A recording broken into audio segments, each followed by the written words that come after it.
Hey, Journey Kids, just checking in. I just wanted to say hi to everybody and make sure everybody's doing well. I just want you guys to know that we are praying for you. We have all pastors praying for you. Also, I would like to ask you guys a favor. Can you kids start praying for your parents, families, people that don't know the Lord? When I am in class, I let the kids know that they have the same powers we do. They can pray for someone just as much as we do. I just want to encourage all the kids to take time out of their day and send a prayer for everybody in the world, our leaders, just anybody you could think of that needs prayer. We are also praying for you kids. I just want you guys to know I love you and I miss you. I can't wait till we get back in the class together. I just can't wait. So I'm going to say goodbye for now and enjoy this video. And until next time, we'll see you. I will be praying for you guys. Love you. God bless and have a great day. Enjoy this video.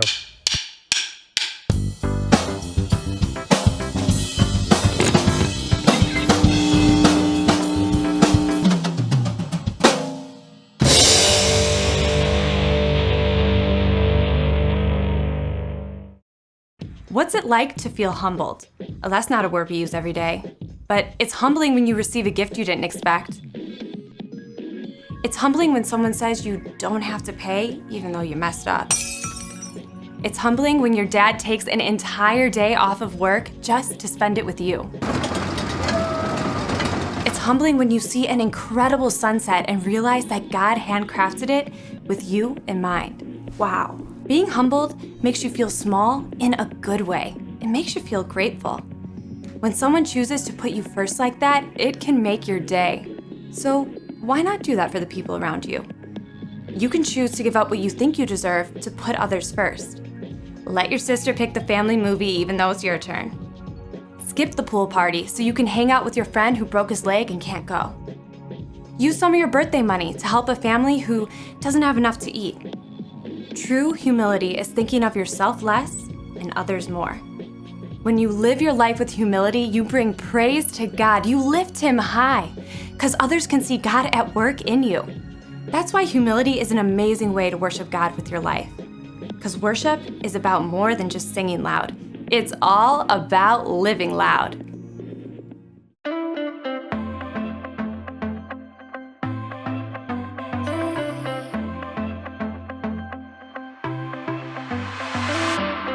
Everywhere that I go, you're there with me. Even in the night when I cannot see, I know you're by my side and I will be just fine. Oh God, you're always good to me. I wanna say thank you.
this is Jacob. Or, just Jake. Is everyone okay?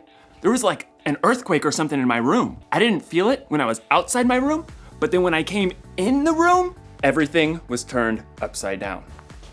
My table, my bed, also known as my couch, my Ferrari, my sculpture. That's better. I don't know how this could have. Wait a second. Is there such a thing as roomquake? Yeah, that must be it. Anyway, I'm supposed to talk to you today about something called humility. Humility is putting others first by giving up what you think you deserve. So that means like doing stuff for others, I guess? Like my friend Chris. He's really good at humility. I mean, he humiliates me like all the time. Am I saying that right? Humiliate. Humiliate. He shows humility to me. He's super busy, but he always takes the time to put me first by playing his April Fool's surprises on me. Like the time he put my keys in Jell-O. Or the time he made me a tray of brownies.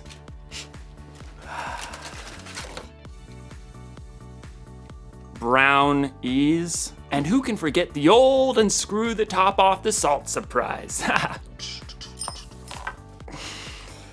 Chris is a funny guy. Hey, you know what I think? And this is just between you and me. Chris is the one who turned all my stuff upside down. It wasn't a roomquake after all. This must have taken a really long time. I mean, he turned all my stuff upside down. I do need to call my mom. This must have taken a lot of work. I'm not sure that it's fair that Chris keeps playing all these April Fool's month surprises on me, and I haven't even got him once. I don't deserve this. What I deserve is to get him back. Was that my toaster? The story today is about Jesus when he prayed in the garden while his friends couldn't even stay awake to keep watch. Jesus didn't deserve that. I wonder what he did about it. Stay tuned. I'm gonna come up with a way to turn the tables on Chris. Chris is gonna notice when he goes in his room the tables aren't the way he remembered them. I'm gonna get the revenge I deserve. I'm gonna get the revenge I deserve, is what I'm trying to say. Yeah, okay. The Bible. It's 66 books of history, stories, letters, and poetry that fit together to form God's one big story. The epic adventure of how he created us and loves us so much that he made a way to rescue us. As we travel through the Bible, from Genesis to Revelation, we discover people who met God and found their lives changed forever. And now for an amazing story, inspired by the book of Matthew, chapter 26, verses 36 through 56. For months, the Jewish religious leaders had been plotting to silence Jesus. He called us pretenders, snakes! On the Sunday before Passover, Jesus entered Jerusalem to great cheers from the crowds. Blessed is the one who comes in the name of the Lord! But even as the crowd swarmed in to see what Jesus would do and say, one of Jesus' closest followers, Judas, went to the religious leaders with a very sneaky plan. What are you willing to give me if I deliver him over to you? How about a cool 30 pieces of silver? Jesus knew these plans, but he also knew that his mission was to face those who hated him and let them take him without defending himself. He prepared his closest friends for this during a Passover meal, and then afterwards led them out of the city toward the Mount of Olives. Judas had already left them. In a little while, you will no longer see me. Then after a little while, you will see me. I came from the Father and entered the world. Now I am leaving the world and going back to the Father. The air cooled as the evening darkened. This very night, you will all turn away because of me. Peter, the most outspoken of Jesus' friends, quickened his step and tightened his hand on the sword he was carrying. All the others may turn away because of you, but I never will. What I'm about to tell you is true. It will happen tonight.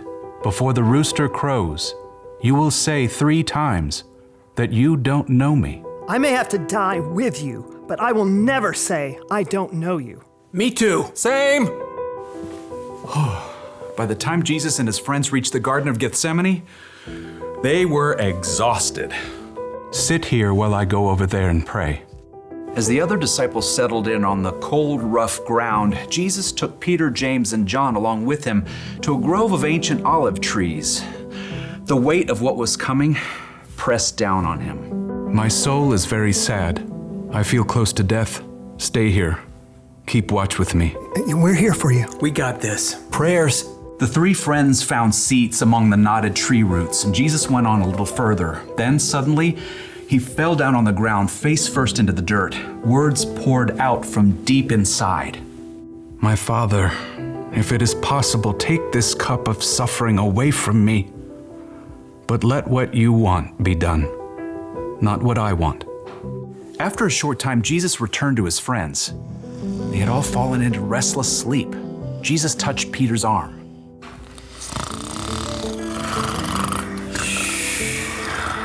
What? Huh? We're just praying. Couldn't you men keep watch with me for 1 hour? Watch and pray. Then you won't fall into sin when you are tempted. The spirit is willing, but the body is weak. We'll stay awake this time. Got you covered. Again, Jesus threw himself down to pray. His pain was so deep, blood and sweat beaded on his forehead. My Father, is it possible for this cup to be taken away? But if I must drink it, may what you want be done. Jesus returned to his friends once more, to find them still sleeping. The agony in his spirit forced Jesus to lay his heart out to God once more. He prayed the desperate words again, begging God to take away what was coming, and at the same time, revealing his complete trust in God's plan. Let what you want be done, not what I want. At last, Jesus knew the time had come. He returned to find Peter, James, and John buried deep in sleep.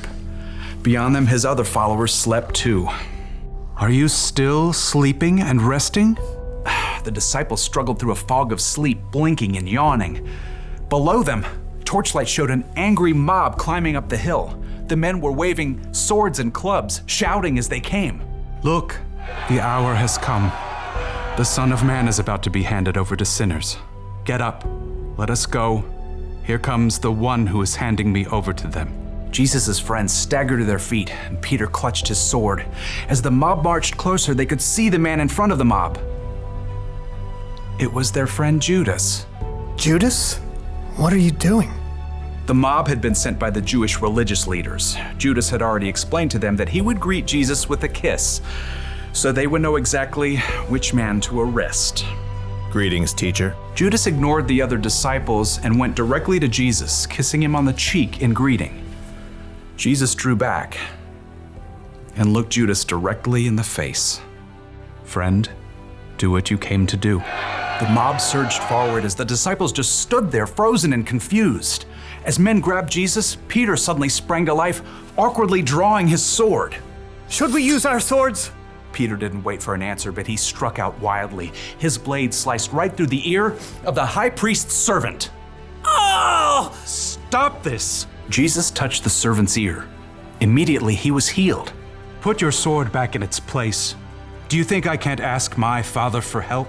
He would send an army of more than 70,000 angels right away. But then how would the scriptures come true? They say it must happen in this way.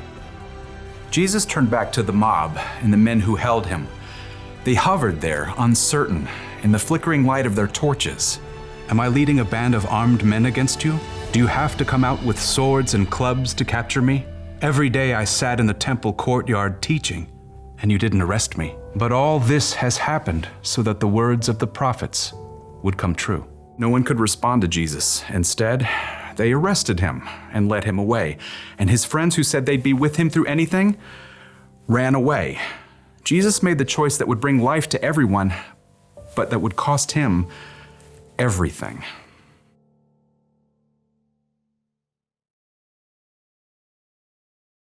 Somebody's gonna get a mustard-filled donut later, and I'm finally gonna get what I deserve. Hey, Did you know that Jesus didn't deserve all that stuff that happened to him? Like when his friends ditched him when he needed them, and when those people arrested Jesus even though he never did anything he wasn't supposed to? And then, when he was put on that cross, I mean, what? Jesus could calm a storm with his hand and bring dead people back to life. Why do you let all that bad stuff happen to him? Turns out, it was all a part of the plan. When God created the world a whole bunch of years ago, he knew people were gonna need help if they were gonna have a relationship with him. So, he told people he was sending someone who would have to pay for all the stuff they did wrong. And that someone was Jesus. But it's not like Jesus wanted to go through all that bad stuff. In the garden, he was like, God, any chance there's a different way to save the world and stuff? But then Jesus was like, it's not about what I want, God, because what you want is better. So, what did Jesus do to his friends in the garden who let him down? He put them first. And what did Jesus do to those people who arrested him for no reason? He put them first. And what did Jesus do for you, me, and the whole world? He put us first. It's kind of an upside down way of doing things. Putting somebody else first for no reason when they don't earn it or when they may not even deserve it. I bet we can put people first like Jesus did. You know, we could let someone else pick what restaurant to go to or what video game to play. We could give up our place in line sometimes. Or when someone surprises us by turning our room upside down, we could choose to not get even. So, here's the one thing I learned today. Put others first. It's not about what we deserve. It's not about what we want. What God wants is better. So, April Fool's month or not, I'm gonna put people first. And Chris, if you're watching, keep the surprises coming. But I won't be taking my revenge. I'll just be sitting here, getting what I truly deserve. A delicious mustard-filled donut. Ah, that's some good stuff right there. That's some good mustard. See you next time.